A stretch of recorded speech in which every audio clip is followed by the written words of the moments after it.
Okay. All right, that was good. Before we get into the recap, shout out to Coach Harbaugh. Coach, that was funny. John Harbaugh, I could just tell. The fact that he did that, that just meant that it was eating at him. He wanted the record so bad. It was 3 seconds left in the game. They're about to take a knee, or at least I'm thinking they're about to take a knee. When all of a sudden the ball gets snapped to Lamar, he takes off, and I'm like, oh my God, they're trying to go for the record. They don't want to leave without getting 100 yards because they were at like 95, 96. So they only needed a couple yards, and they put the ball in Lamar's hands with 3 seconds left and let him go for it. And they got the record. So the record still survives. We've now tied the Steelers' all-time record, 43 consecutive games of over 100 yards rushing. That's exactly what we needed. So that's great to see the record still alive. But you could just tell that was eating up Harbaugh. Once we got off the field, somebody probably told him, like, how many yards we got. We got like maybe 96 rushing yards. Something told John, he was like, bro, we're not about to leave Denver without that record. We're not leaving Denver without that. If we get this ball back at any point, we got to run for it, even if there's 3 seconds left. And that's exactly what he did. So shout out to Coach Harbaugh for that. You can tell they wanted the record. And the Ravens love making history, so it makes sense. But yeah, shout out to Coach. I had to say that first because that literally just happened. But yeah, another week, another win for the Ravens. Going up against the Denver Broncos, they did exactly what I expected them to do. You know, offensively for the Ravens, we still have some things to work out here. Some negatives. Offensive line did not do a solid job today. You know, they did okay in the first half, but in the second half, they really started to show, and it really started to affect them. Again, I'm not going to hold the offensive line too much because Villanueva went down. And once we lost Villanueva, that left side was struggling to protect. I mean, we had Smith there trying to guard, but he caused a face mask penalty, which really hurt because Lamar threw a touchdown to Mark Andrews, and that got called back because of the face mask penalty. So in the second half, it was just a mix of missed throws, drops, and most importantly, offensive line not blocking, not protecting, and causing penalties. So first half was better than the second half for the Ravens, but at the end of the day, you got the job done. So that was really just the negatives, the offensive line, receivers dropping some passes early on, but they made the catches for the most part, so it is what it is. You know, they made catches when they needed to, and it was a day where the Ravens really aired out in the pass game because in terms of the run game, we got over 100 yards. That's cool, but we couldn't run the ball. Le'Veon Bell had his first action today. He couldn't get anything going. Le'Veon couldn't get anything going. I believe Devontae Freeman had some carries. He couldn't do anything. They mainly stayed with Latavius Murray, and Murray couldn't get much going. Even when Lamar took the carries, nothing was there. Denver came in focused on doing one thing, stopping the run. And because they focused on stopping the run, the Ravens decided to punish them through the air with Lamar Jackson's arm. So, of course, Lamar Jackson, second time in his career, because apparently people care about that. Second time in his career, he throws for over 300 yards. He had 316 in this game. He only threw for 1 touchdown, but he should have had more. Unfortunately, penalty took away a touchdown, but it is what it is. Lamar took some deep shots down the field. That was really all he was doing. He was taking some deep shots, and he was connecting. Hollywood Brown had 91 receiving yards, including the 49-yard touchdown bomb where Lamar just aired it out. I mean, he really showed off his arm. That ball went 60 yards. That was 60 air yards, man. 60 air yards on that touchdown throw to Hollywood. And Hollywood chased that ball down. He chased it, and he dived and caught it, and he held on, and that was a beautiful touchdown right there. So I love to see that. Hollywood Brown redeeming himself from the drops he had last week because people were chewing him out. For him to make that difficult catch right there, that was great. He had to make that catch. Other than that, Hollywood was making some catches here and there. Sammy Watkins was making some catches. But what I loved today, in terms of the pass game, there was some inconsistencies here and there. There was some throws that were missed occasionally, which happens because Lamar was constantly getting pressured today because the offensive line couldn't hold up, especially in the second half. But what I loved today was that Lamar utilized all his weapons. Hollywood Brown had 91 yards, but the second highest receiver, it wasn't Sammy Watkins. It wasn't Mark Andrews. It was James Prochet. So we started to utilize Prochet more. Lamar was getting the ball to Prochet. Not only was he getting it to Prochet, he was also getting it to Duvernay. So Lamar starting to utilize his other weapons. Prochet got a couple throws. He got a couple catches. Duvernay got a couple catches. Of course, you know, Mark Andrews got a good couple catches. Sammy Watkins, and then Hollywood Brown. So he was hitting his receivers. His receivers were eating in this game. Everybody was getting it. Everybody was making plays. Everybody was getting open. And this is what you want to see. Lamar was taking some shots down the field. Sometimes he was connecting. Other times he wasn't. And that's the inconsistencies that's happening downfield. But they need to continue that, because if they can continue to build that up, gain that chemistry, then moving forward down the stretch later on in the season, we can hit more of those deep shots. Lost the ball there for a second.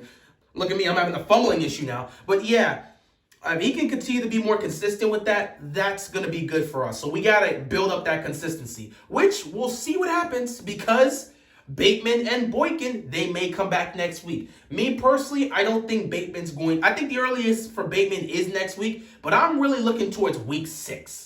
I think week 6 is where it's going to happen. But I wouldn't mind it, because next week is Monday Night Football against the Colts. It'd be awesome to have this man, Bateman, have his rookie debut on Monday Night Football on national television, where everybody can see him. And we get to see a great look at what Bateman brings to the table. But for Boykin, I think he's going to be there next game. I expect him to be there on Monday Night Football next week. He's going to play, because Boykin already knows how our offense operates. He should be fine.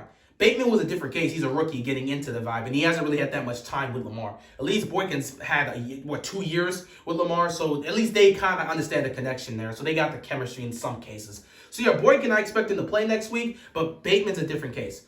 Otherwise, in terms of the passing game, yeah, it was there. We were airing it out. Lamar was making some great throws down the field. Throws that people said he couldn't make. He was making some great throws down the field, taking some checkdowns here and there. That was the great thing for the pass game, though there was some inconsistencies here and there, some missed throws he had due to the pressure or due to drops. It is what it is. It's going to happen. But the run game just wasn't there. Defensively, defense did their job, man. Defense did their job. They only gave up 7 points.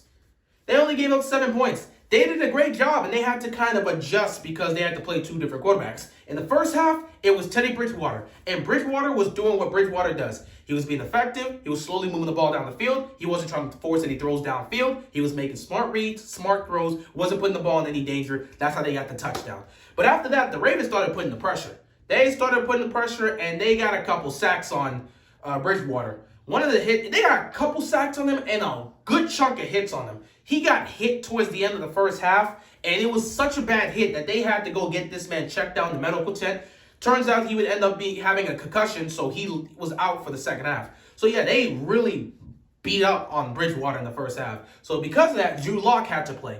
And Drew Lock, we don't exactly know what to say for him. He's a different kind of player from Teddy Bridgewater. And again, the Broncos don't even know what to do with him right now. So he came in, and Drew Lock took some shots down the field. But again, his biggest issue is that he's not accurate at all down the field. He keeps taking these shots, which you love to see from a young quarterback. You want him to take shots to his receivers, but he's never hitting them. And again, he didn't really hit them today. It wasn't until the end of the game, but he wasn't really hitting them today. And that's what it were. He also took a couple shots, and they got a couple sacks on him. Defense had 5 sacks today. It was 2. Bowser had 2. Justin Houston had 1. Justin Madubuike had 1, and Odafe Owe had 1. So it was 5 sacks. Defense was getting to the quarterbacks today. So the pressure was nice. They weren't tackling well. That was my problem. They weren't tackling well. So pressure was nice. They even got a turnover at the end of the game. Anthony Avery, he got a pick in the end zone. That's what you love to see. Anthony Avery has been having a great season. We've already talked about this man's talent and his ability to play this corner position and how he can be a great corner if he makes more plays.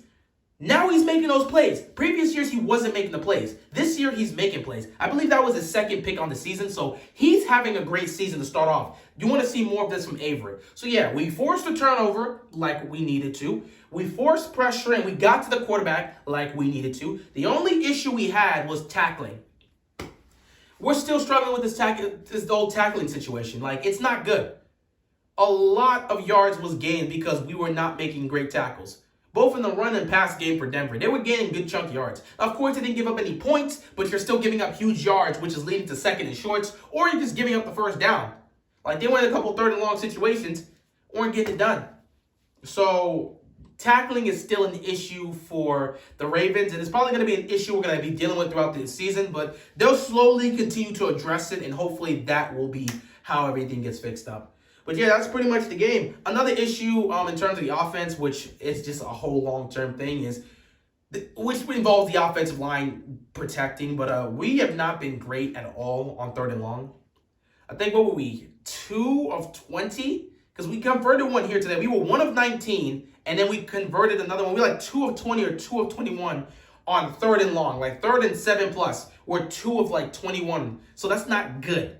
We got to get better at that. And the only way you can get better at that is if the offensive line can protect and give Lamar Jackson some time, the receivers can catch, and Lamar has to make the accurate throws. So it all comes down to that, execution. And it just starts with the offensive line. It all starts with them. So the O-line's got to play better. The Ravens have to tackle better. We got to execute on these deep shots more. And we just got to see what we got here with this run game, because this is just what we have. This week they got shut down. We'll see what happens moving forward, but there was nothing else we could really say about that. Other than that, yeah, great win for the Ravens. Wasn't the prettiest of wins, but hey, a lot of football games aren't pretty. So we got the job done and we did what we needed to do. And now we move on to Monday Night Football next week against the Colts. So, yeah, overall, Ravens offense, Lamar made some great throws down the field, but we still got to be more consistent. Receivers made some great plays, but we still got to make sure to catch the ball. Offensive line was inconsistent and poor at times. Greg Roman's play calling was actually pretty solid today. He tested, he made a lot of great play call here was actually pretty solid from Greg Roman. In fact, if you've looked at his overall performance this season, Greg Roman's play calling has actually been pretty solid. I've had moments where I've looked at it and said it's bad, but you're gonna have moments like that. And again, week 1 was the worst, but week 2 was great. Week 3, there was some issues early on, but after that, he called a great game. And then here, again, he called a pretty great game. So Greg Roman, as an offensive coordinator, at least for the first 4 games, he's done well. He's done solid. I'll give him that. So play calling was nice. It was solid.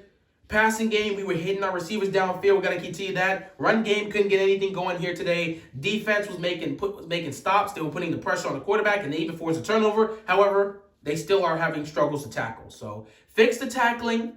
Offensive line's got to improve. Got to get more consistent downfield, though I'm hopeful that will happen with Bateman and Boykin coming back. So now you got more receivers, you got more targets. Lamar will be able to hit, because we saw on that 3rd and short play to Duvernay, well, not to Duvernay, but to, it was a crossing route for Prochet, and he got wide open behind the defense. Lamar threw it to him, and it was like a 30-yard play where he just took off.